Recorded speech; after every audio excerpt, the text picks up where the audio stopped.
So మన previous short వీడియోలో మనం జావా స్క్రిప్ట్ లో ఉండే ఇఫ్ ఎల్స్ స్టేట్మెంట్ గురించి అయితే నేర్చుకున్నాం. అండ్ ఈ పర్టికులర్ వీడియోలో మనం స్విచ్ స్టేట్మెంట్ గురించి అయితే నేర్చుకుందాం. సో స్టార్టింగ్ మనం ఒక వేరియబుల్ ని క్రియేట్ చేద్దాం. అండ్ నెక్స్ట్ మనం స్విచ్ అనే కీవర్డ్ యూజ్ చేసి ఓపెన్ అండ్ క్లోజ్ బ్రాకెట్స్ మధ్యలో మన వేరియబుల్ నేమ్ అయితే పాస్ చేద్దాం. అండ్ నెక్స్ట్ మనం ఫ్లవర్ బ్రాకెట్ ని ఓపెన్ అండ్ క్లోజ్ చేసి మధ్యలో మనం మల్టిపుల్ కేసెస్ ని ఈ విధంగా అయితే రాయొచ్చు.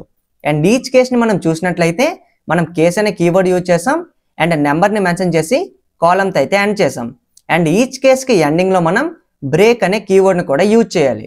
అండ్ ఈ రెండింటి మధ్యలో మన కోడ్ బ్లాక్ అయితే ఉంటుంది అనమాట. ఎగ్జాంపుల్ మనం console.log యూజ్ చేసి మండే, ట్యూస్డే అలానే వెన్స్డే అని అయితే చెప్దాం. అండ్ ఫస్ట్ మనం డే ఈక్వల్స్ టు 1 అని చెప్పేటప్పుడు మనకి ఫస్ట్ కేసు ఎగ్జిక్యూట్ అవుతుంది. అదేవిధంగా మనం మిగిలిన కేసెస్ ని కూడా ఎగ్జిక్యూట్ అయితే చేయొచ్చు. అండ్ ఇప్పుడు మనం డే ఈక్వల్స్ టు 4 అని చెప్దాం. సో మనకి ఎటువంటి కేసు అయితే లేదు, సో దట్ మనకి డిఫాల్ట్ కేసు అయితే ఎగ్జిక్యూట్ అవుతుంది. అండ్ కంటెంట్ మిస్ అవ్వకూడదు అనుకుంటే ఛానల్ అయితే ఫాలో చేయి.